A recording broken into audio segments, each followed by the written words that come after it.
My brother Marcus was screaming at the police officer after crashing his Mercedes downtown. "You don't know who I am. My family owns half this city." Then he made his biggest mistake, mentioning my name. My worthless sister couldn't even get a real job after the military. The officer's expression changed completely after a quick radio check. "Sir, are you telling me that Sarah Chen is your sister?" Marcus nodded smugly. The officer straightened and spoke into his radio. "Ma'am, we have a situation involving your brother. Before we jump back in, tell us where you're tuning in from, and if this story touches you, make sure you're subscribed. Because tomorrow, I've saved something extra special for you." That was the night my family discovered their worthless daughter had become the youngest police commissioner in the city's history. When I graduated from West Point 15 years ago, my family sat in silence through the entire ceremony. My mother, Patricia Chen, checked her phone constantly, sighing every few minutes like she was enduring some kind of punishment. My father, Richard, kept his arms crossed and his face blank, as if watching a stranger receive an honor he didn't understand. And Marcus, fresh out of business school with his perfectly pressed suit and smugness already thick as armor, leaned over to our cousin and whispered just loud enough for me to hear, "4 years of playing soldier, so she can come home unemployed." They saw my commission as a phase, my deployment to Afghanistan as an extended camping trip, my Bronze Star as a participation trophy. For 12 years, they never asked about my service. Not when I led convoy security through Kandahar, not when I trained Afghan police units, not when I came home with invisible scars that kept me awake for months.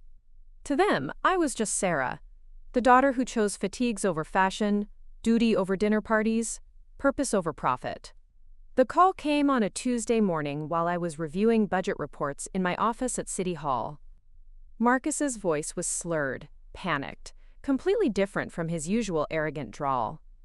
"Sarah, I need you to come get me. I'm at the downtown precinct, and these cops don't understand who they're dealing with."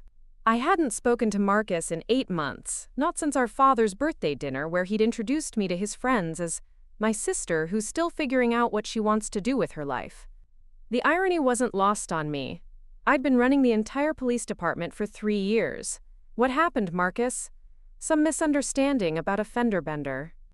Look, just come down here and explain to these people that we're not the kind of family they can push around. I closed my laptop and grabbed my keys. Not because I wanted to help Marcus, but because I knew exactly what kind of misunderstanding this was. My brother had a talent for turning minor infractions into major scenes, especially when alcohol was involved. The drive to the precinct took 20 minutes through midday traffic. I'd made this trip countless times over the years, but never to bail out family. As I pulled into the parking lot, I could see through the glass doors that Marcus was pacing in the lobby, gesticulating wildly at Officer Rodriguez, one of my most patient sergeants. Rodriguez spotted me walking toward the entrance, and his posture immediately straightened. Marcus was still ranting about lawsuits and connections when I pushed through the doors.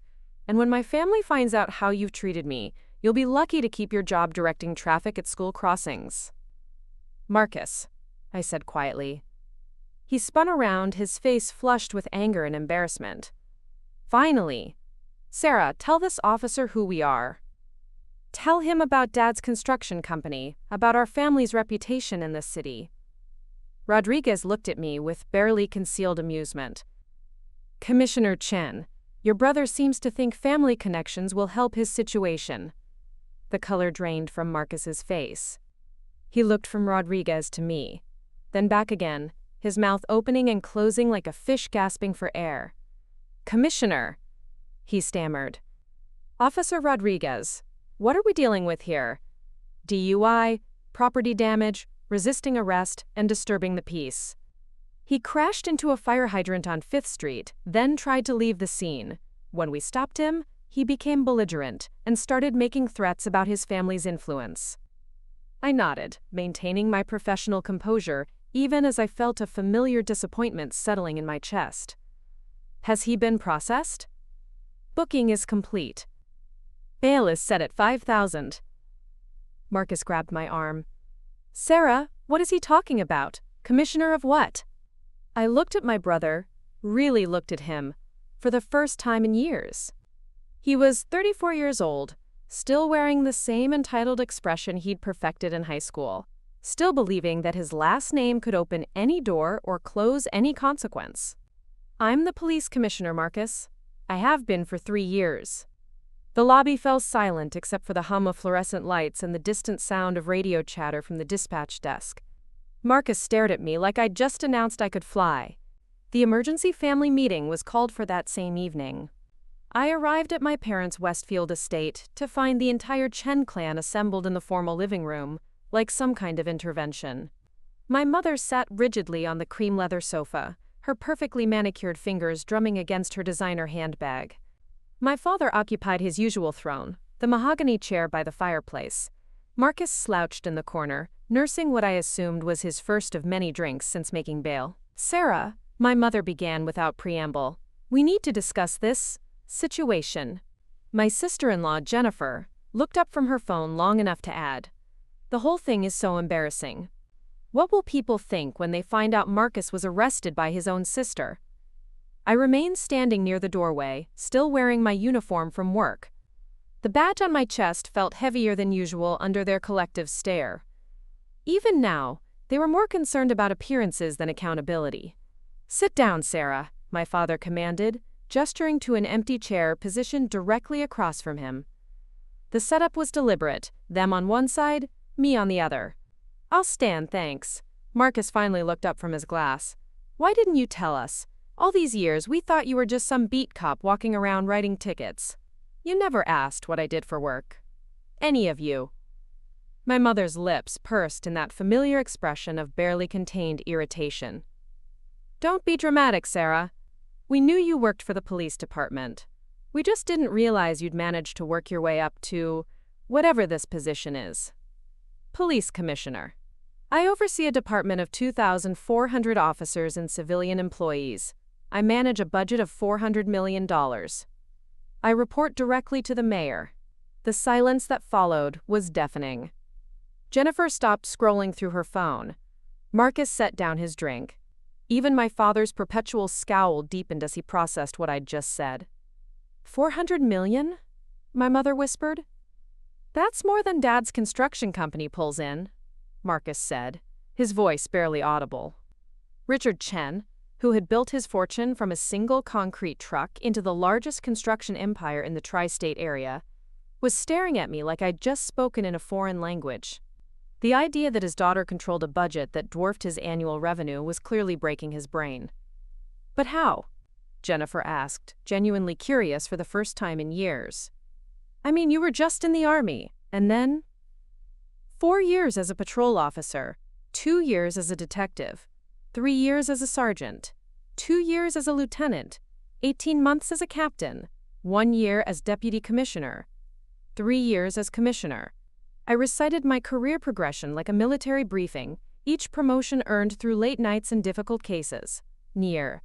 My mother was doing mental math, her eyes growing wider. "Sarah, that's 15 years. 15 years, during which none of you attended a single graduation ceremony or promotion celebration. 15 years during which you introduced me to your friends as your daughter who, quote, couldn't figure out what to do with her life." Marcus shifted uncomfortably. "We didn't know you wanted us there. I stopped inviting you after the 3rd time you all said you were too busy." My father finally found his voice. "Well, why didn't you just tell us you were important?" Important. As if my worth to them was directly tied to my rank, my budget, my title. "Because I shouldn't have had to," I said quietly. "Because you should have cared about what I was doing regardless of whether it impressed your golf buddies." Jennifer cleared her throat. "So about Marcus's situation."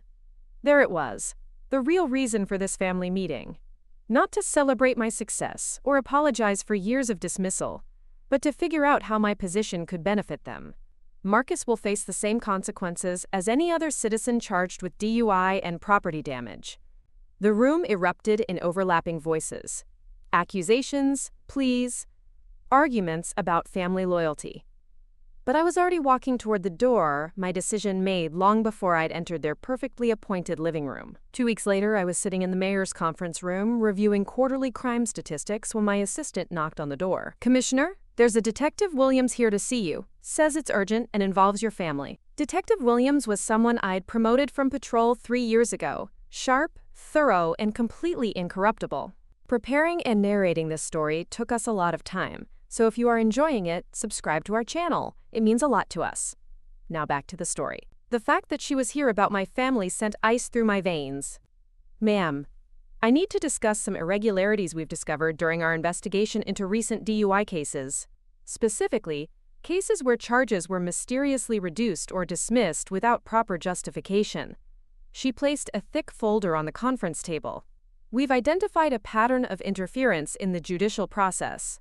Someone with significant influence has been making calls, pressuring prosecutors to offer plea deals that don't match the severity of the charges.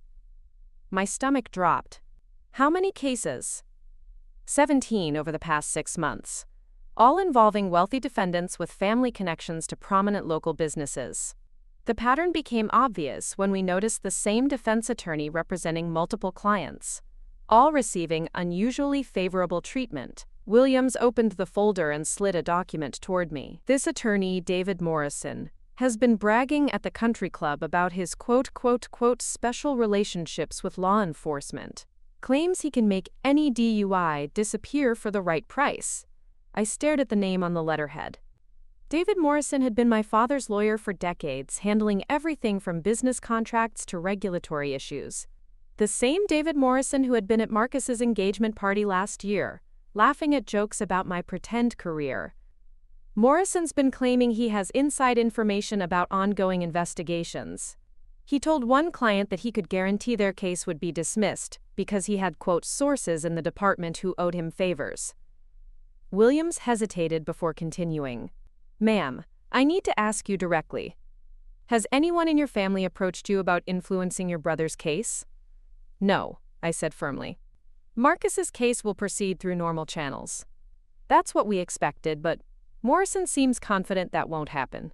Yesterday, he told the prosecutor handling your brother's case that, quote, Commissioner Chen understands family loyalty, and that charges would be dropped within the week.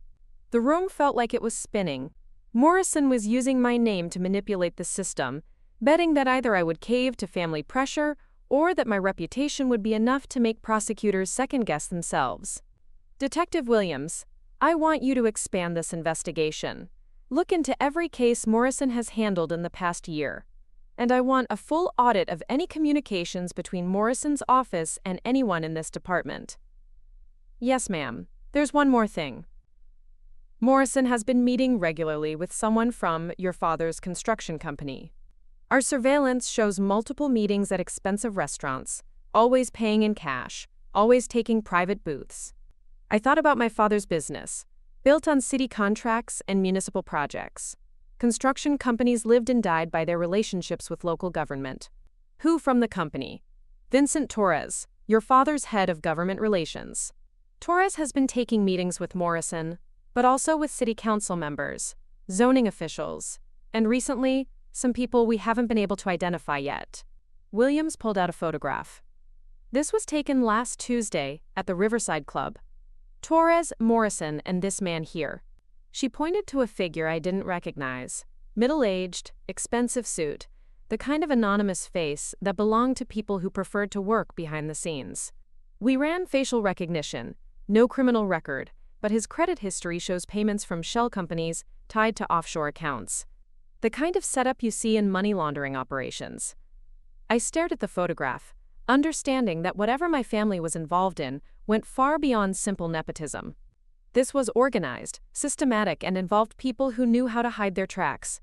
Detective Williams, I want daily reports on this investigation, direct to me only. As Williams left, I remained seated, staring at the photographs. For 15 years, I'd worked to build integrity in this department. Now I was discovering that my own family had been betting against me the entire time. 3 days later, I made a decision that went against every instinct I developed as both a daughter and a police officer. I was going to search my father's home office. I knew Richard's schedule by heart. Thursday mornings were always reserved for his standing golf game with City Councilman Bradley Walsh. My mother would be at her weekly charity committee meeting until at least 3 o'clock. The house would be empty except for Maria, their housekeeper, who had Thursdays off. I used my old key, the one I'd carried since high school that my parents had never asked me to return. The Westfield estate felt different in the daylight, less imposing, more like the ordinary house where I'd grown up. But I wasn't here for nostalgia. My father's office was exactly as I remembered: dark wood paneling, leather-bound books that had never been read, and the massive desk where he'd conducted business for 3 decades. The same desk where he'd signed my permission slips for school trips while barely looking up from his paperwork. I started with the obvious places.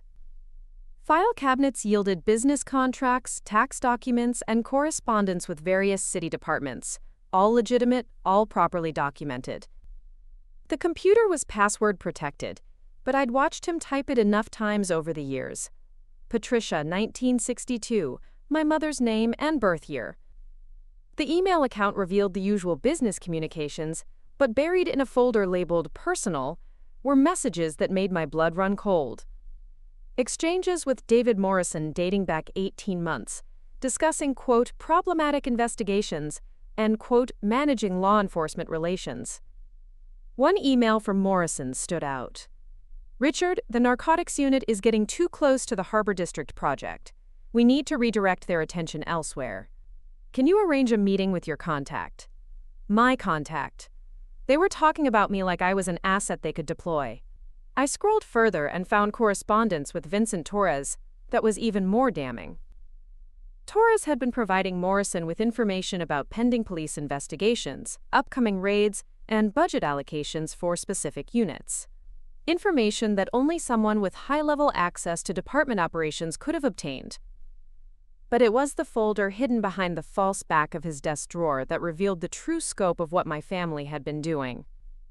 Inside were bank statements for 3 offshore accounts, wire transfer receipts totaling over $2 million, and contracts with shell companies tied to construction projects across the city. The pattern was clear. Richard Chen's company would bid on city projects at artificially low prices, secure the contracts through Morrison's influence with city officials, then inflate costs through change orders and delays. The excess money was being funneled through offshore accounts and distributed to a network of lawyers, officials, and fixers who kept the system running smoothly. Among the documents was a handwritten note in my father's distinctive scrawl. SC promotion creates opportunity. Morrison confident we can leverage family connection for expanded protection. Suggest gradual approach. Start with minor favors, build to larger requests. SC Sarah Chen. Me. They had been planning to use my position from the moment I was promoted to commissioner.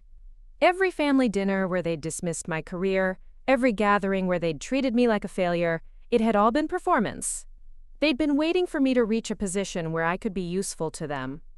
I photographed everything: the emails, the bank statements, the contracts, the handwritten notes.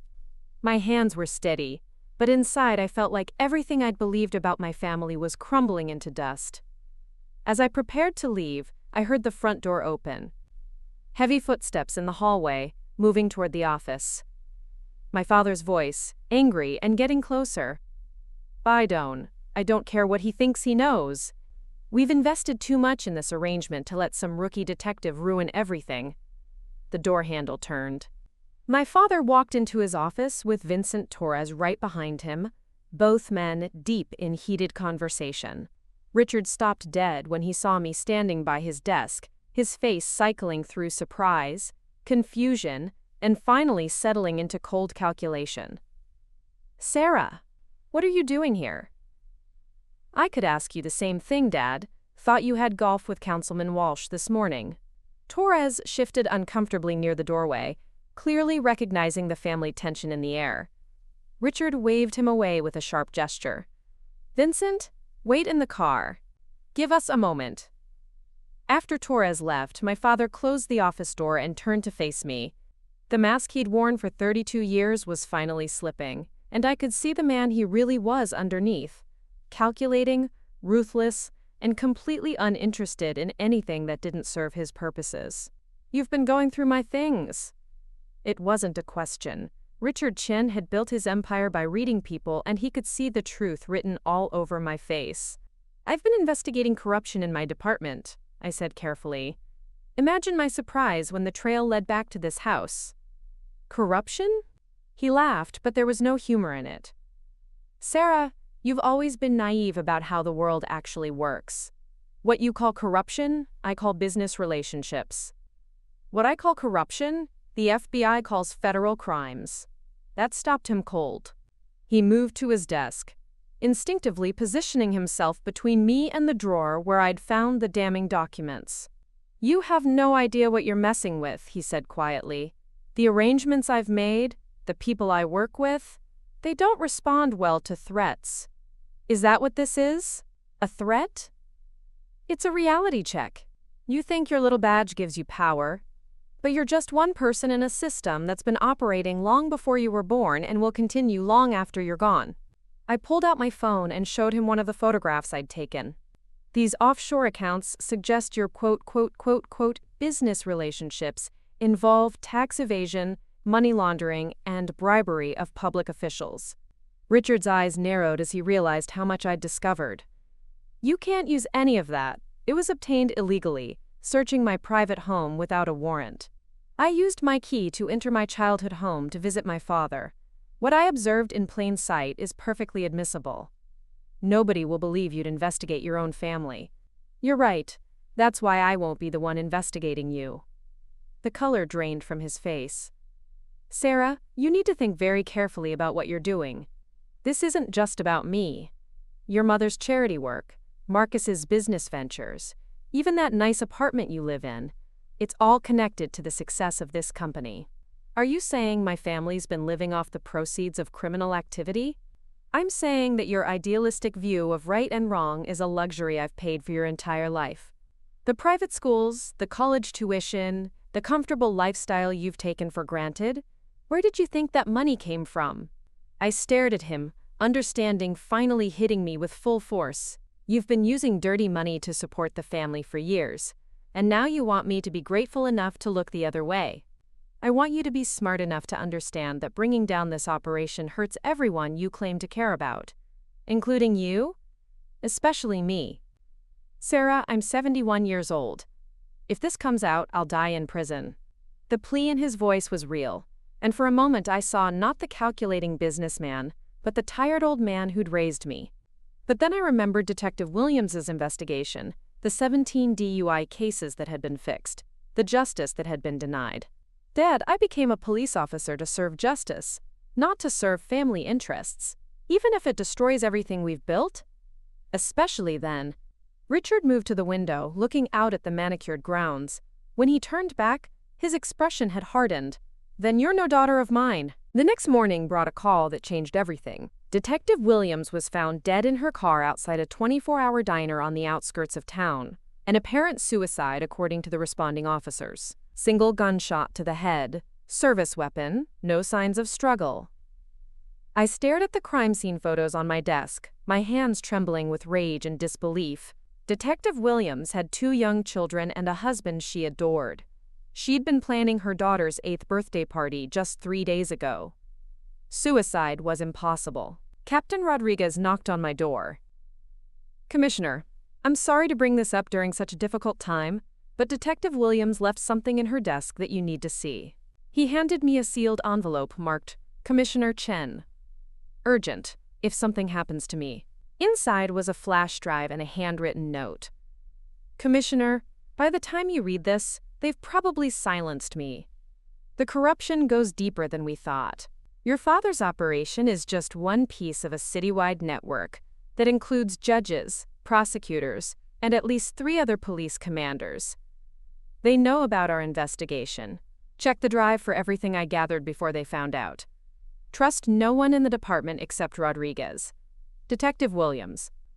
I inserted the flash drive with Rodriguez standing guard at my door.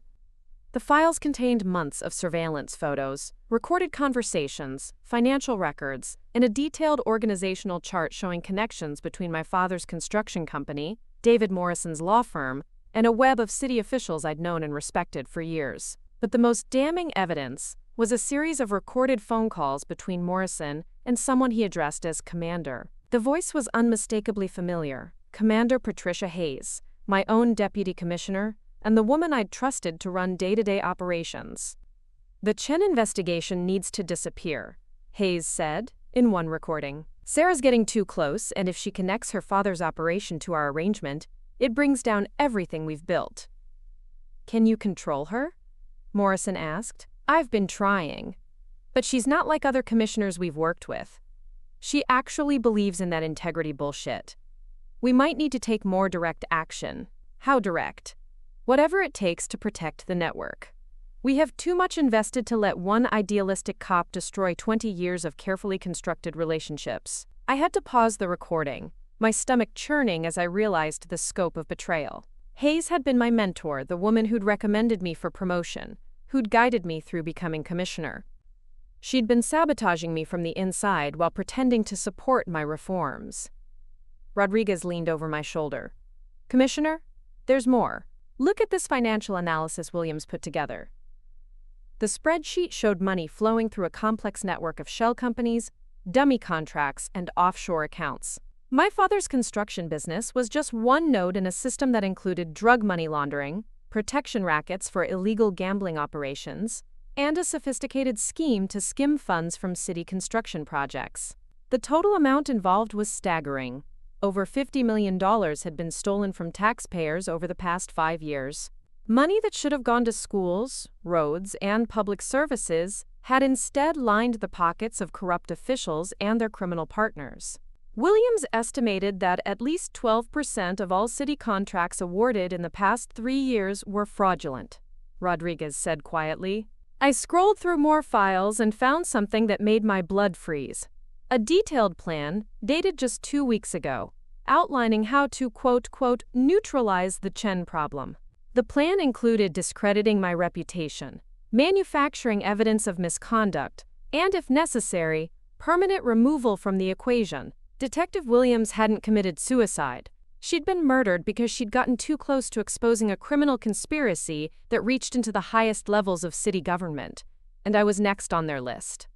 That afternoon, Commander Hayes knocked on my door with a concerned expression that I now recognized as completely fabricated. "Sarah, I heard about Detective Williams. Such a tragedy. Her family must be devastated." "It wasn't suicide, Patricia." Hayes blinked, her mask slipping for just a moment before snapping back into place. "Of course it wasn't. I mean, I know you want to believe that, but sometimes people hide their struggles better than we realize." Cut the act. "I know about Morrison, the offshore accounts, and your recorded conversations about neutralizing the Chen problem." The temperature in the room seemed to drop 10 degrees. Hayes slowly closed the door behind her and took a seat across from my desk, her demeanor shifting from concerned colleague to cold strategist. "You've been busy," she said calmly. "Williams was always too thorough for her own good. She was murdered because she discovered your criminal network. She was eliminated because she threatened something much larger than herself, something that benefits far more people than her death harmed." I stared at this woman I'd considered a mentor, watching her justify murder with the same tone she'd used to discuss budget allocations. "Sarah, you need to understand the reality of your situation. This network didn't develop overnight, and it won't disappear because one idealistic commissioner discovered it. We've been operating successfully for over 2 decades because we provide value to everyone involved." "Value? You've been stealing from taxpayers and corrupting the justice system. We've been ensuring that important projects get completed, that the right people stay in power, and that the city continues to function smoothly. Do you think those roads built themselves? Do you think crime rates dropped because we followed every bureaucratic procedure to the letter?" Hayes leaned forward, her voice taking on an almost paternal tone. "You've done excellent work as commissioner, Sarah. Your reforms have been impressive, your budget management exemplary. But you've been operating in the areas we allowed you to operate in. The real decisions, the ones that matter, have always been made by people who understand how power actually works. People like you, people like us. Sarah, you have a choice to make. You can join the network that's been protecting this city for 20 years, or you can watch your career, your reputation, and your family's safety disappear." She pulled out a tablet and showed me a series of photographs. Me entering my father's house. Me photographing documents in his office. Me meeting with Captain Rodriguez in what appeared to be clandestine circumstances. These photos tell a story about a corrupt police commissioner who's been working with her father's criminal organization, a woman who's been using her position to protect family interests while pretending to fight corruption. My blood ran cold as I realized how thoroughly they'd been watching me. Of course, we'd prefer not to use these. We'd much rather have you as an ally than an enemy. Think about it, Sarah, your father's already involved. Your brother needs protection from his legal troubles. Your mother's charity receives significant donations from people in our network. You can either be part of the solution, or you can watch everything your family has built crumble. Hayes stood up, smoothing her uniform. You have until tomorrow morning to decide. Join us, and your family stays safe, your career continues to flourish, and the city keeps running smoothly. Refuse, and Detective Williams won't be the only tragic loss this department suffers. She moved toward the door, then paused. Oh, and Sarah, that evidence Williams gathered? It's already been compromised. Any copies you might have made will be dismissed as fabrications by a desperate, corrupt commissioner trying to cover her tracks. After she left, I sat alone in my office, understanding that I was completely surrounded by enemies. But Hayes had made one crucial mistake in her threat. She'd assumed I cared more about my own survival than about justice. I picked up my phone and dialed a number I'd memorized years ago but never used. FBI Field Office, Agent Martinez speaking. Agent Martinez, this is Police Commissioner Sarah Chen. I need to report a murder and a criminal conspiracy involving multiple government officials. Can you meet me somewhere secure? The war was about to begin. Agent Martinez chose a diner 40 miles outside the city limits for our meeting. Smart choice. Far enough from Hayes' network to avoid surveillance, public enough to discourage any dramatic moves against me. I arrived at midnight, exhausted but determined, carrying a briefcase containing copies of everything Detective Williams had gathered, plus my own photographic evidence from my father's office. Martinez was younger than I'd expected, maybe early 30s, with sharp eyes that missed nothing. Commissioner Chen, I have to say, your call surprised me. We've been watching your department for months, but we assumed you were part of the problem. Why would you assume that? Your Deputy Commander Hayes has been feeding us information about corruption in other departments, helping us build cases against dirty cops in neighboring jurisdictions. She painted herself as a reformer, working under a commissioner who was too close to local business interests to see the real problems. I almost laughed at the audacity of it.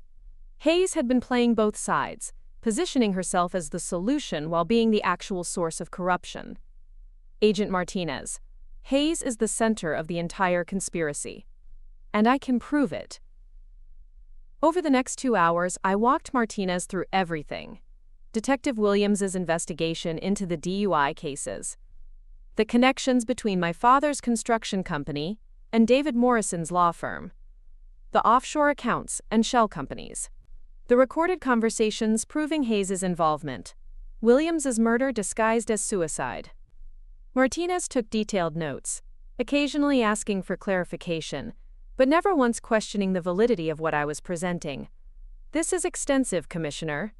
But we're going to need more than recordings and financial documents to build a federal case that will stick. What do you need? We need to catch them in the act.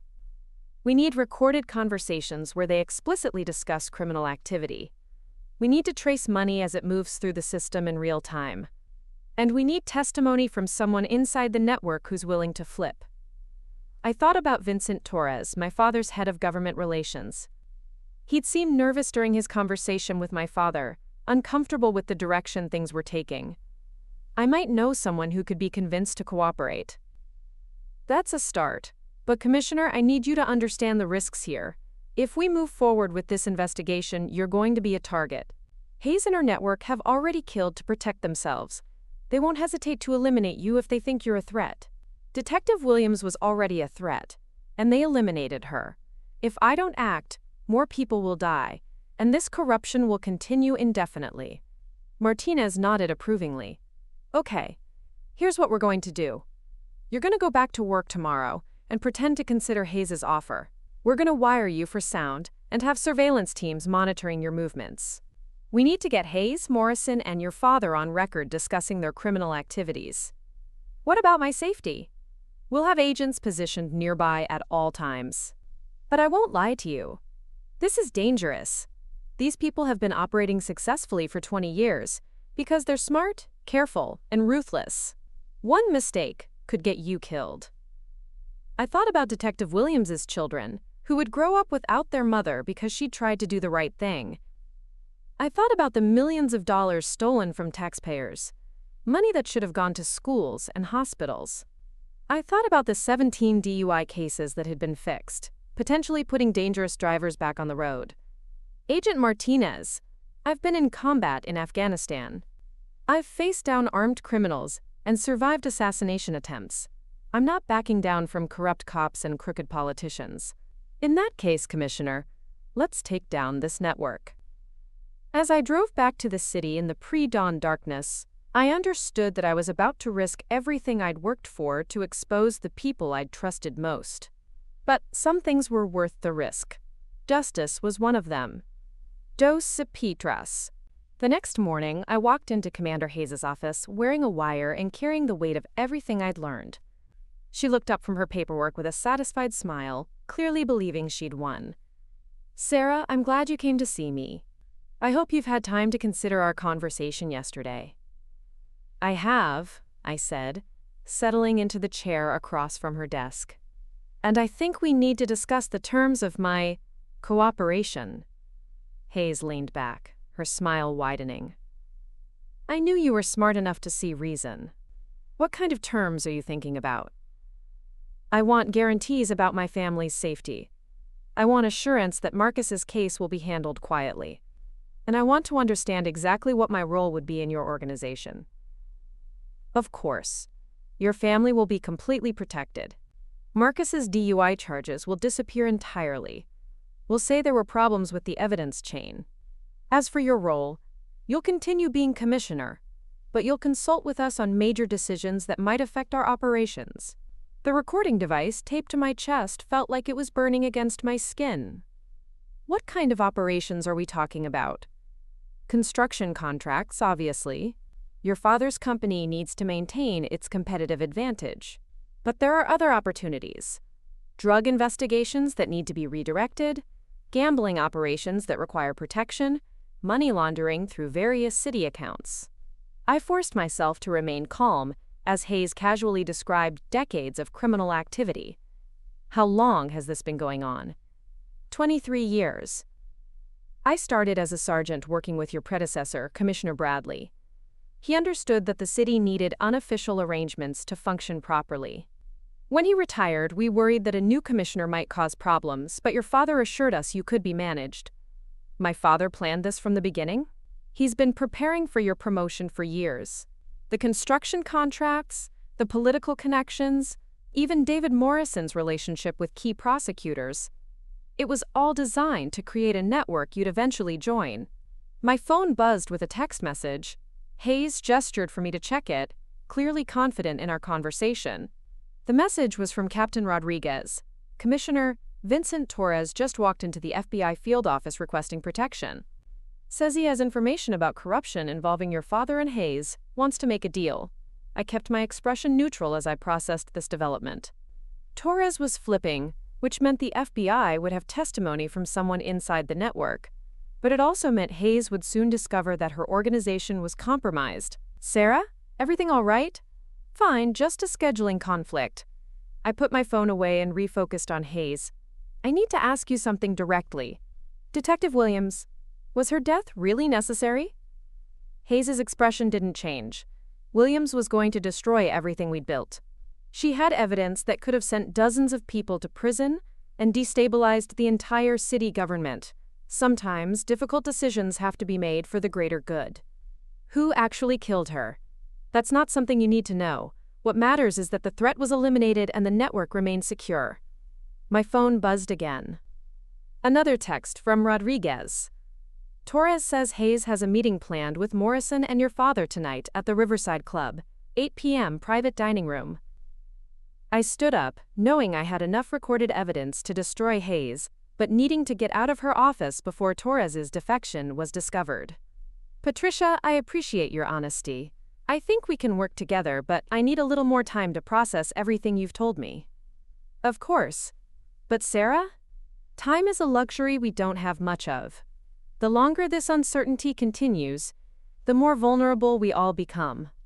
As I left her office, I understood that tonight's meeting at the Riverside Club would either expose the entire conspiracy or get me killed.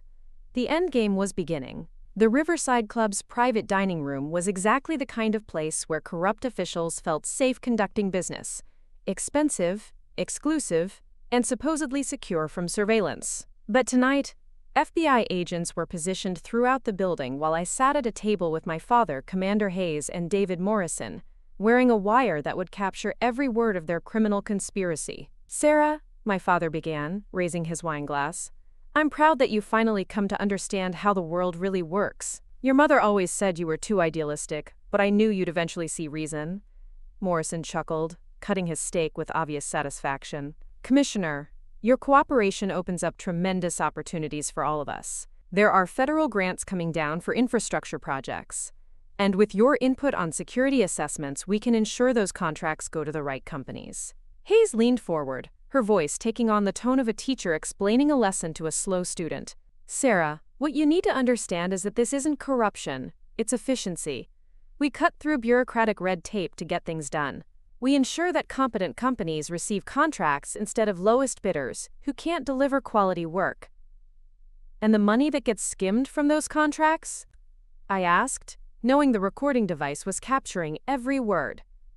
Administrative fees, Morrison said smoothly. Compensation for the additional services we provide to ensure projects are completed successfully and investigations are handled properly. My father set down his glass and looked directly at me. Sarah, over the past 5 years, our network has facilitated over $200 million in municipal contracts. The city has functional roads, bridges, and public buildings because we make sure the right people are in charge of important decisions. What about Detective Williams? I asked quietly. The table fell silent. Hayes dabbed her lips with her napkin before responding. Detective Williams was a good officer who unfortunately got too close to information that could have destabilized our entire operation. Her death was regrettable, but necessary. Necessary? I pressed. She had evidence that could have destroyed the careers of dozens of public servants and caused chaos in city government, Morrison explained. Sometimes individual sacrifice is required for the greater good. Hayes nodded agreement. Williams was going to expose our network to federal investigators. If that had happened, every project we've facilitated would have been scrutinized, every contract would have been delayed, and the city would have ground to a halt while bureaucrats sorted through years of arrangements. My father reached across the table and placed his hand over mine. Sarah, I know this is difficult to accept, but Williams's death prevented far more harm than it caused. One person died so that thousands of people could continue to benefit from the infrastructure and services our network provides. And if I had refused to cooperate? I asked. The three of them exchanged glances before Hayes responded. We would have been forced to take similar action. Your position as commissioner makes you either a valuable asset or a dangerous threat. There's no middle ground. Morrison pulled out a folder and slid it across the table. These are the upcoming projects where we'll need your input. Transportation security assessments, public safety evaluations for construction sites, recommendations for emergency response protocols. Nothing that would compromise your integrity as commissioner, just professional opinions that help guide contract decisions. I opened the folder and saw a list of projects worth over $50 million. Each one had notes about preferred contractors, suggested timelines, and security considerations that were obviously code for opportunities to inflate costs and skim money. The beauty of this arrangement, my father said proudly, is that everyone benefits. The city gets quality work, contractors make reasonable profits, and public officials receive compensation for their expertise and cooperation. Hayes raised her glass. To the next phase of our partnership. To efficiency, prosperity, and family loyalty. As they toasted their criminal conspiracy, I thought about Detective Williams's children, who would never see their mother again because she'd tried to expose the truth. I thought about the taxpayers whose money was being stolen to fund lavish lifestyles for corrupt officials. I thought about the oath I'd taken to serve and protect the citizens of this city. To justice, I said quietly, raising my own glass. None of them understood what I meant. 30 minutes later, as we prepared to leave the restaurant, FBI agents moved in. The arrests were swift and coordinated. Hayes tried to run toward the kitchen, but was tackled by Agent Martinez near the service entrance. Morrison attempted to flush documents down a bathroom toilet but was stopped by agents who'd been waiting inside. My father sat quietly at the table, his hands folded, looking older than I'd ever seen him. Richard Chen, Patricia Hayes, David Morrison, you're under arrest for conspiracy, money laundering, bribery of public officials, and murder, Agent Martinez announced as handcuffs clicked into place. Hayes looked directly at me as she was led away, her face twisted with rage and betrayal. You destroyed everything, Sarah. 20 years of progress, gone because you couldn't see the bigger picture. My father paused beside my chair. I'm sorry it had to end this way, he said quietly. I really thought you'd understand. I do understand, Dad. I understand that you chose money over justice, and I chose justice over family. The next morning, the arrests were front-page news across the country. The headline read, Police Commissioner exposes massive corruption network, father among those arrested in federal sting operation. For the first time in my career, my family finally understood exactly who I was. Up next, you've got 2 more standout stories right on your screen. If this one hit the mark, you won't want to pass these up. Just click and check them out. And don't forget to subscribe and turn on the notification bell so you don't miss any upload from us.